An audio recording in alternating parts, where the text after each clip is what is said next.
The Olympics signing off with a tribute by The Who, Annie Lennox, the Spice Girls, and a somewhat awkward supermodel moment. We're going to talk to Ben Cohen right now. Hi there, Ben. Hello. Who reports on all things sports for us.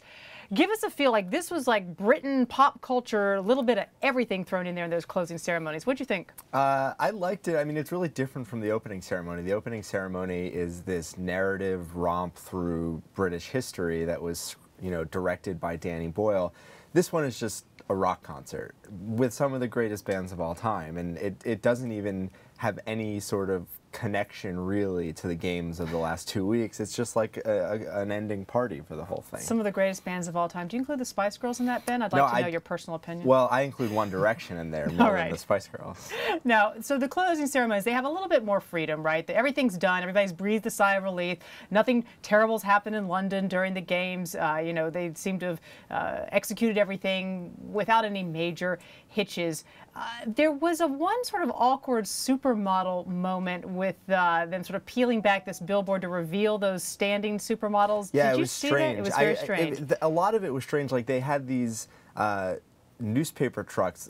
We're in a newsroom talking about how strange it is to see newspaper trucks, but so strange. Yeah, I mean, like everything was covered in newsprint, and they had these models walk out of newsprint. There were some moments that when you were watching it, if someone had told you that this was happening, you would have been like, oh, you're kidding about that, right? Like this is a joke, and then it turns out that it actually happens, and that was one of those moments, it seems. They were also sort of giving a nod almost to the 2016 games, which are going to be held in Brazil, sort of with a lot of sort of partying, and the dancers sort of took over at the end at the Olympics? Yeah, what happens at the end of every closing ceremony is that they pass the torch literally and sort of ceremoniously to the next host. So the next host of the Summer Games is Rio in 2016, and there was some samba-ing, so we can all, we can all look forward to a lot of samba in 2016. And Pele came out, and it was really just sort of an introduction of all things Brazil that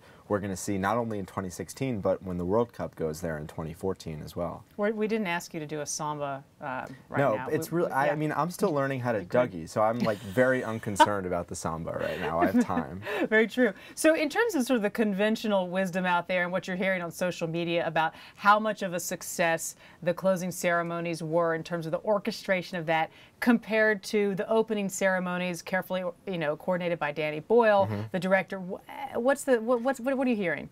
I think there were more buzzy moments in the opening ceremony, right? Like when the Queen appeared to jump out of a helicopter with James Bond. I mean, she wasn't even at the closing ceremony. No, I don't think. she and not even like a hologram of her either. Like hologram. We could have had such great things. I mean, Queen showed up. Everyone loves when Queen shows up. The Who was there.